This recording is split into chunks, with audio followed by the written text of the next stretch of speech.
everyone. In today's video, we are going to see how to attach policies to our APIs in self-hosted gateway. So in the previous video, we set up a self-hosted gateway, then created an API from scratch and deployed that API to this gateway, and we were able to get it up and running. But as it now stands, the API is not secure. Anyone can access it, anyone can send requests to it. So here we are going to add a policy that will require to add an API key, a valid API key, in order to access the API. Otherwise, you won't be able to access the API. So to do that, let's go to, from the organization level, let's go to the project and then select the API that you want to add policy to, and then go to develop and then policy. So here you can, in this policy screen, you can add policy to your API.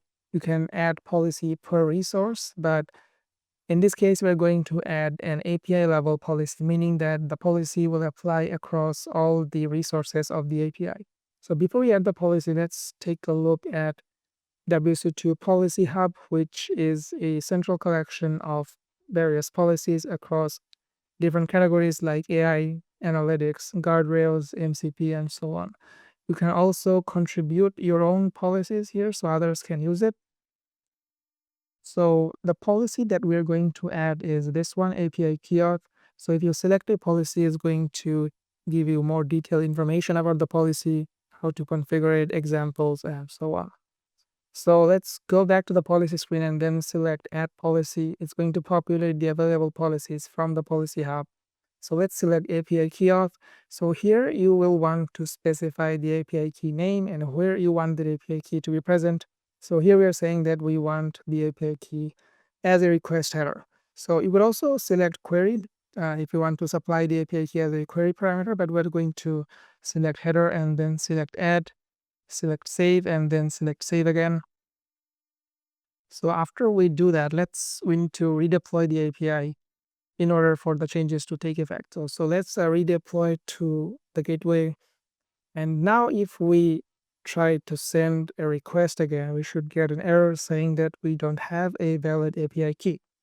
So now what we're going to do is we're going to publish this API to the developer portal and then use the developer portal to generate a valid API key, which we can then use to make requests to the API, and we should get a successful response back. So to do that, let's go to, from the API proxy level, let's go to develop and then select lifecycle, and then select publish, and then select confirm. It's going to publish this API to the developer portal. Now, if we go to the developer portal, we should see our API appear there. Go to APIs. Awesome, our API is published on the developer portal. So now let's create an application, which is the app that's going to consume our API. So let's give our application a name and then select create. And now let's go to our APIs and then subscribe the app to this API. Now, after subscribing, if we go to the applications, select our application, and then go to manage keys, and then here we can generate the API key that we need. So let's give it a name. Select generate. It's going to generate an API key for us. So let's copy this down. And now if we go to our terminal and include this API key in the request header, just like we configured in the policy, we should get a successful response back from the API. See, we're getting response back. So that means the policy is working and we are making authenticated request to the API. So now what you can also do is you can go to your API and then select the API, and from there access your API's documentation. You could also, so here in the documentation, you could see your available resources that your API has and the schemas and all that. So if you select a resource, you can paste in your API key and it will dynamically generate the API key for you, the curl command or whatever language you want. Let's say JavaScript, and it will generate the